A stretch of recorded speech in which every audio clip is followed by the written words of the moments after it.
Welcome to the Made in Monroe podcast. I've got a very special guest today that has not only delivered all 4 of my kids, but she's also become a dear friend and somebody I greatly respect. So Dr. Shemwell, thank you for being here with us today. Thank you for having me. Over the last, 10 years, I can't even believe it's been that long, that I've gotten to know you. One of the things that I've gotten to know about you, or that I found out about you, is that you're not from here.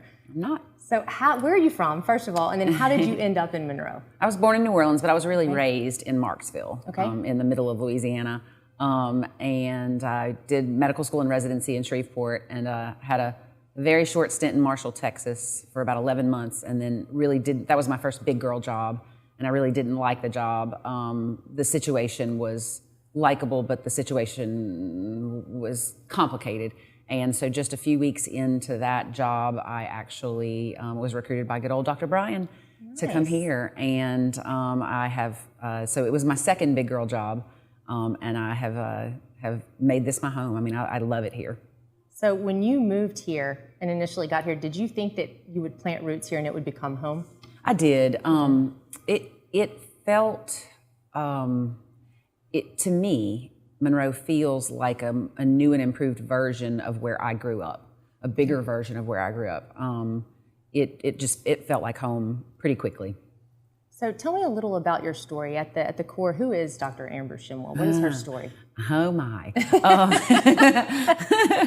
Well, I guess I can't sometimes, and that's probably not a good thing. Sometimes I'm not sure, am I an OBGYN, or am I a mom, or am I a wife? But I guess it's all those three things. Tell me all of this. Tell me who equally you are in each involved. Of those. Yeah. So I have 2 kids and a stepdaughter, and my kids are getting older and growing up and getting ready to completely leave the nest, and that's kind of, bittersweet. Yeah. But it's really cool to see who they've become, and a lot of who they are becoming and have become is because of where I've chosen to raise them. Right. And then I'm married to Clay.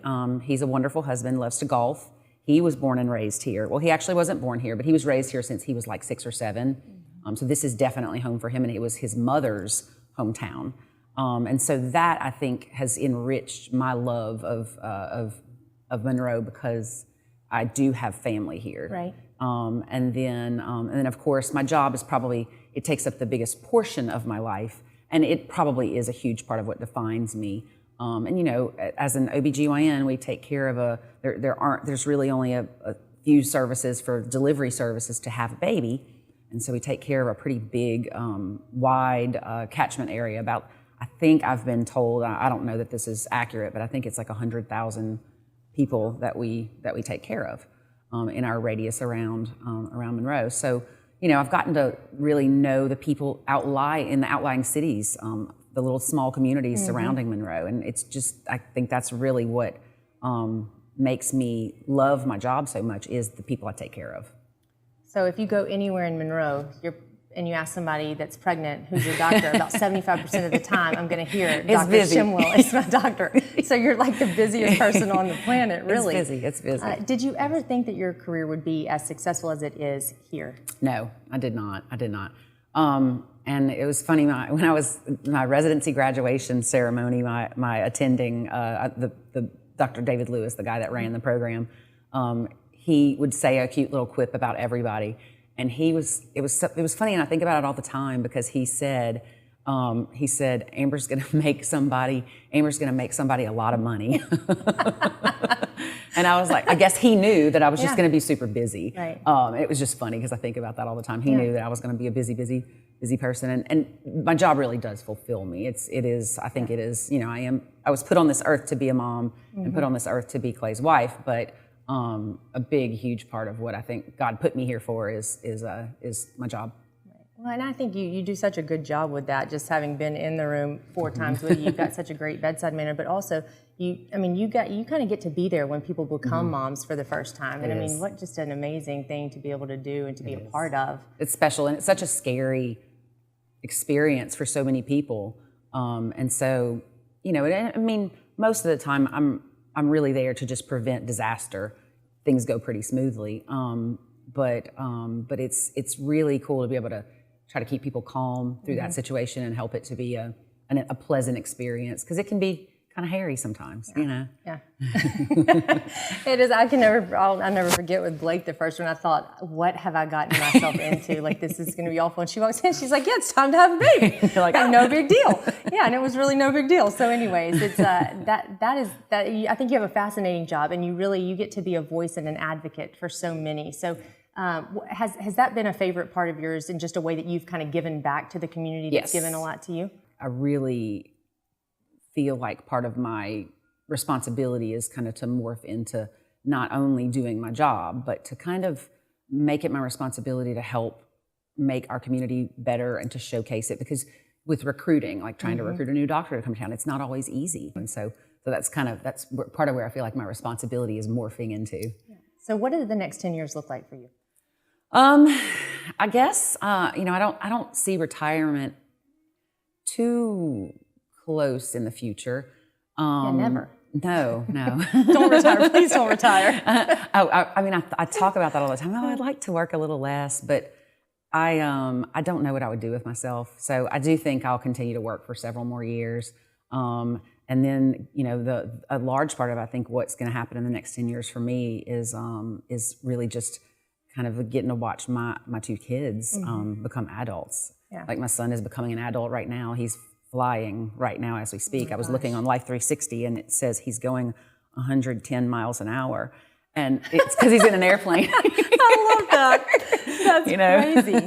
What a fun job, though. Yeah. One of the things you said to me recently that kind of sparked this conversation, or kind of prompted it, is you said that your friends joke with you all the time, and you say that Monroe is the center of the universe. I do. It's become our thing. And it's funny because even though a lot of my friends are from here or from surrounding areas, they used to kind of roll their eyes and like sort of, laugh a little bit. But now I think they've totally bought in, because they'll sometimes say it, well, Monroe is the center of the universe. But what I really mean by that is it just always seemed, I would be in awe of how no matter where you go on the face of the earth, you seem to meet someone who has some sort of connection to Monroe, and not just I met someone from Monroe one time, like a real connection. They have a relative or someone that they know really well, or they themselves, they're like, oh, I went to school at ULM, or I went to school at Tech, and I babysat for a family in Monroe, and they were like my family. Jennifer Parker told me a story recently about her son when he was doing a summer abroad. And then one of the Barham kids and her son ended up running with the Bulls in Spain at the same time. And they did not go to Europe together. They were in Europe separately during the summer and ended up at the same running with the Bulls event. And I'm just like, you see, Monroe is the center of the universe. All roads lead to Monroe. All roads lead to Monroe. So yes, we joke about it, but it is part of, it's part of my reason I love this place. Because I think it creates kids who can see a bigger world, but my hope is that it will create kids who also want to come home. Yeah. Well, it can. I want to wait for 10 years, and I came back. So it can. There's hope. What is your favorite thing about Monroe? My favorite thing's the people. But one of the things that I just feel so fortunate is just the surroundings, the water, the trees, we have. And I guess if you would look at an aerial map, it's kind of weird because we live in the middle of a marshland kind of situation. I know it's not marshland, but lots of bayous and lots of trees and swampy, And then we have these communities, like these little neighborhoods planted in amongst it all. And it's just, I think I try not to take for granted. I went on a walk this morning, and sometimes I'll walk with my friends or my husband, or sometimes I'll just go by myself. And I every time I've gotten to make it to where I was mindful of saying it out loud.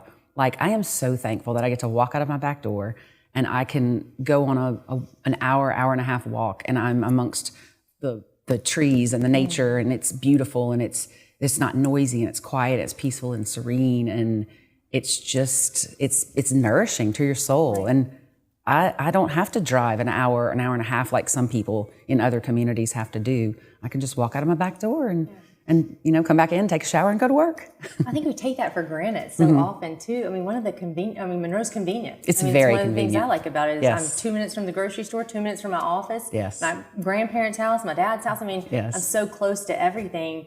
You travel and you go to bigger cities and you're in traffic for an hour. And I'm like, get me back to Monroe. Yes. I get annoyed if I have to wait through more than one light cycle. That's me too. Yes, agreed. And we have an airport. We can get in and out of here. So it's just it's the perfect place to be. That's one of the other things that like when we've been trying to recruit doctors, I'm like, you are one plane ride away from Dallas or Atlanta, and you can go anywhere in the world. So come see us. So it is. So come see us. I always tell people, I kind of joke about getting people into this office. I say, if I can just get you here and you'll say yes to me, I can keep you. Yes. And it's kind of like that with Monroe. I feel like Yes. if I can get you here, then I can keep you. Just let totally me introduce agree. you to people, take you to some of the restaurants. I can keep you here. I just have to get you here. Yes, I totally agree. This place has a charm that is it definitely has a hook. It does. So what do you see as a benefit to raising your family here and to planting a career here? I think, and I guess, because I'm getting into that phase of my life where my kids are growing up, and I'm starting to think about those kinds of things. I think this might not have been my answer a few years ago, but my answer now, I think the benefit is it is a place that I feel like maybe if I lived someplace else, my kids might want to just move away and move someplace, reestablish new roots elsewhere. But I really do think that the roots here are so strong, and there's enough of a draw that I think the chances are excellent that I'll be able to have that Norman Rockwell little grandmother situation where they'll wanna come back and really regrow their roots here once they finish in school and start building their own lives. Well, for me, whenever I went away, I mean, one of the things that I noticed as I was away is that you didn't encounter a friendly face very often. People didn't hold doors open for you. You didn't have to really time it when you went to the grocery so that you weren't in there an extra hour because you're going to run into every single person that you possibly go. You weren't, but here, you're not just a face. You have a name and people know you, and so I think there's that makes people feel good. It is. It's a very friendly community. My son was on the phone with me. He was pulling into a parking lot about a week ago, and he said something, and I was like, "What do you mean?" He said that it was a really full parking lot, and a man was pointing to him like, "I'm leaving. Come catch my parking spot." That's so sweet. I was like, that is just so that. That is who we are. It is. It's heartwarming. Yes, it is. It is. It's a community. It is. Well, for somebody, young people, you're talking about recruiting. So I think we probably have some of the same issue here. But for young people that we want to keep in this area, what would you tell them when there is the allure of going to these big cities and other places that are throwing really, really flashy things at them? Yes. What is the reason to stay in Monroe? I think there's a really good education system. There are great private schools. There are great public schools. There are really awesome houses to live in that don't look cookie cutter, and they don't look like spec homes. There's so much character, which I think kind of enriches your your experience. There's so much for your children to become involved in. I think we may not have a Chris Stapleton concert every Saturday night, but we do have lots of local music artists that will occasionally play at the the venues around town. We have very good restaurants. I have my husband and I both on many occasions will travel and we'll eat someplace. We were in LA last June, and we ate at literally some of the nicest restaurants in Los Angeles, outrageously expensive and very good food. But on the plane home, we were both saying, "I'll take a steak at Doe's or a plate of pasta at Janusa's or a cool dinner at Parrish because it rotates. You never know what you're going to get over any of those very expensive meals that we just had any day." I think it's about the community. I think it's the culture that's here. I think all of that really makes it home. Yes, and I think people here have a pride. Maybe they'll say things that might be deprecating and sort of it's small or it's dinky or whatever. But I think in general, the reason people stay is because they are proud of where they're from. I think and I think the reason they stay too is because they maybe feel a responsibility to make it better. I think that's in everyone. I think we're charged with that. I think with a community that's given us so much, it's our job to give back to it. Yes. And if we want to leave it better for the next generation and for our kids to want to come back to, I think we've got to change some of the things that have been done and the ways they've been done. Right. And so I think that's you and I that get to do that for the next generation. Yes, exactly, exactly. I've said that on multiple occasions. This town made me, you know, and I did. I mean, I'm very different than the person that I was when I moved here 17 years ago. Yeah. And it did. I've grown and evolved, and I've grown up here. You know, from the middle of my life up to now. And it did. It made me, and so I do. I owe it something now. So I love that this town made me. I'm going to use that. It did. I absolutely love that. Well, thank you so much for being here today. Thank you for being a voice just in our community and for so many people, for advocating for them. We appreciate all you're doing. Well, thank you for having me. Absolutely. Thank you.